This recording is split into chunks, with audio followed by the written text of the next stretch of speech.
Hey folks, welcome out to the Sacredly Simple Chicken Run. Have another breed review today as part of my ongoing series of backyard chicken breed reviews.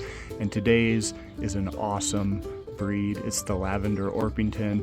I'm excited to tell you about it, get some history, general appearance, the quality of egg and meat production, hardiness, temperament, everything. So let's get into it. When learning about the breeds that we have and the chickens of our flock and breeds that we might get, I like to start with the history, going all the way back as far as I need to learn about the chickens. It's just a good way to learn kind of what the thought process was behind breeding them and what to expect. And with the Lavender Orpington, there's kind of a rich history, and it's kind of interesting. It's a newer bird, but with an older history. So it all kind of started in the 1880s, 1886 to be specific, when this guy, William Cook in Orpington, England, was looking to create a breed that was a good, hardy, robust, dual-purpose bird, something good for eggs and something good for meat. And he took a lot of different breeds over the course of time, ended up creating what became known as the Black Orpington. That was in 1886, and then since then, a bunch of color varieties have come in. The Buff Orpington is popular, you got the Blue Orpington, and then in the 1990s came the Lavender Orpington finally. In the 1990s, an English breeder named Priscilla Middleton came up with the Lavender Orpington by taking Orpingtons and crossbreeding them with hens that have the regressive lavender gene, like the leghorn type birds. Being that the lavender gene is regressive, the way that you get a Lavender Orpington is by pairing two Lavender Orpingtons. Otherwise, you're probably going to get coloration from the more dominant gene bird if you use something different. That history kind of touched on their appearance, at least how they got their appearance, but looking further into it, other than the beautiful silvery lilac lavender feathers that they have, which really highlight in the sun, they really become more lavender there. Although too much sun can kind of make them a little bit yellowish, but it's not too much of an issue, just beautiful feathers. But other than that, they're going to have slate gray legs. They have a darker beak, and then red comb and wattles, red ears, and red eyes as well. They have a thick but very loose plumage. They're a fairly good-sized bird, but the way that their feathers sit, they make them look even larger than they really are, and kind of a stubbier tail usually, and sit a little bit lower to the ground. As pullets, they're going to start off as kind of a soft gray and then get that more lavender color as they mature into full-grown hens. As far as production of eggs and meat, they're really good. They're a good-sized bird. They are 6 to 8 pounds usually at full-grown size.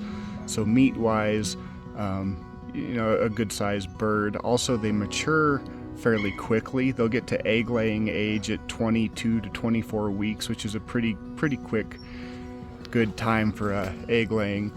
You can expect 3 to 4 eggs a week. That's going to put usually over 200, up to maybe 280 eggs a year. Good production. They're going to lay all year round. Of course, they might slow down in the winter time depending on conditions. And they also can go broody. They are a breed that's known to go broody sometimes, in which case the egg production would slow down at that time too. The eggs themselves are large and light brown in color. Temperament-wise, this is one of the most friendly breeds that we've come across, and as far as I can tell with other people who have owned them, they say the same thing. They're often kind of referred to as a lap chicken, kind of like a companion dog. They, at least ours, loves to be held. In fact, we see bouts of jealousy if we're paying too much attention to other chickens. That's when she gets a little pecky at us, kind of like, hey, pick me up instead. She follows us around, super gentle, docile bird, which makes them great for children and new chicken keepers, people that are kind of new to raising flocks and things like that. Just really nice. They have a real kind of quiet cluck, not real noisy. Of course, they can announce their egg laying and things like that, but Not a noisy bird, so also good for backyard.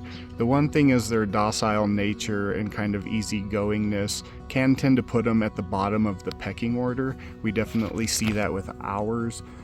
She's one of our younger hens anyway, which the younger ones tend to be at the bottom of the pecking order, but then with her kind of docile, easygoing nature, that kind of makes it even worse, where even the younger ones make sure that she knows that they're in control over her. So she's really the bottom of the totem pole in our flock. And luckily our chickens, they're pretty nice. If there's treats or something, you know, that's when you see a little bit of like kind of one showing the other who's boss, kind of saying that, hey, this is my area, get away. She doesn't really, I wouldn't say she gets picked on, but she gets run off quite a bit if there's something of interest to one of the other hens. So that's something to think about. If you have a more aggressive bird, like a Rhode Island Red or something like that, they are probably going to assert their dominance over your Lavender Orpington. As far as health and hardiness go, they don't have any real specific health issues that are specific to this particular breed. Of course, all hens can have some health ailments, and they can suffer from that too, but there's nothing that you're really running the risk of by getting a Lavender Orpington, which is nice. Lifespan wise, they can live a good 8 years or so. Of course, they're not going to probably lay eggs that whole time if you keep them around that long, but they do have a good long lifespan to them. We live in a climate, and I mentioned this in all of our videos, where it gets into triple digits a lot in the summertime, up to 105 degrees Fahrenheit. And in the wintertime, we get down to -15, -20 degrees Fahrenheit. So we have a really wide temperature spread here. And we try and find chickens that can handle all of that, which is a lot to ask. We find the Lavender Orpington actually does a pretty good job at that. They're real thick plumage. They have no issues really keeping warm in the winter time. They're actually a good cold weather bird. The one issue with cold weather is that, at least with ours, her comb and her wattles are pretty large, and that can vary bird to bird, but with the Lavender Orpington you might get that, and you run the risk with that in cold weather of frostbite. So we've had that with a few other chickens as well. The bigger comb and wattles can be an issue in the cold, but as far as just surviving the cold themselves as a bird, they're wonderful for that, as long as you can take care of that comb and wattles, which of course has a lot to do with keeping the environment dry and all that stuff. They need good ventilation and air circulation, but you also need to keep it not humid and draft free. So there's a balance there, and if you do that, they're great in the cold weather. As far as the warm weather, because of their plumage, they can potentially overheat. You need to really make sure that they have shade and water, but ours has done fine. Like I said, we get those triple digit days, and she doesn't really show any signs that she's any worse off than any of our other chickens during those times. So we do provide adequate shade and water, and she does okay in all of those temperatures. So a very hardy bird, and a good bird if you have a wide array of temperatures and your climate's kind of crazy like ours is.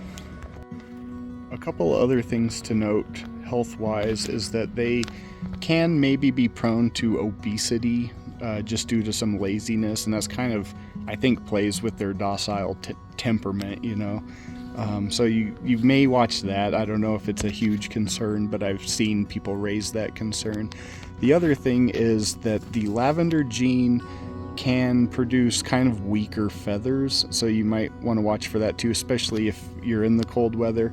And we have seen that. As beautiful as a chicken as she is, her feathers are a little bit not as strong looking as our other chickens, and that's just part of the lavender gene, but it's not a huge issue. It's just something to maybe be aware of. Gonna wrap this review up now, and I just want to say that if you're thinking about getting a Lavender Orpington, I do recommend it if what I've said works for you. Good dual purpose bird, probably fits your climate regardless of what it is. Very docile, just and besides that, just a gorgeous chicken. I love looking at her, and she's one of our more beautiful chickens that we've ever owned. So I do highly recommend them, and something to look into. If you just got one, then congratulations, you got a good chicken, and I wish all the best for you and your flock as far as health and everything goes. We'll see you next time. Thanks for watching.